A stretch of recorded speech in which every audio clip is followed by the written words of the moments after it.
নমস্কার বন্ধুরা, আজ বানাবো কচুর শাক। কচুর শাকটাকে ভালোভাবে কেটে ধুয়ে সেদ্ধ করে ছেঁকে নিলাম।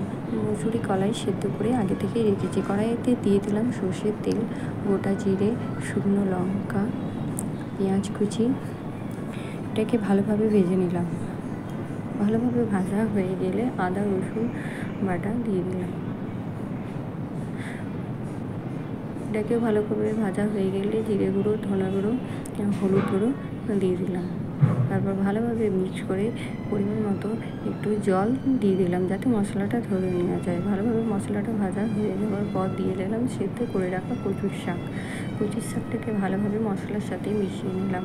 মেশানো হয়ে গেলে সেদ্ধ রাখা মসুর ডালটি শাকের মধ্যে দিয়ে দিলাম। আপনারা চাইলে মাছের মাথা, মুগ ডালও ব্যবহার করতে পারবেন, আর এটাও ব্যবহার করে দেখবেন, অবশ্যই ভালো লাগবে। এবার পরিমাণ মতো লবণ দিয়ে ভালোভাবে নেড়ে নেব। কিছুক্ষণ এটাকে ভালোভাবে কষিয়ে নেব। কষানো হয়ে গেলে জলটা ভালোভাবে শুকিয়ে নেব। এভাবে ভালোভাবে ফুটতে রয়েছে। এভাবে ফুটে জলটা যখন শুকিয়ে যাবে তখনই হয়ে যাবে কচুর শাক মসুর ডালের ঘন্ট।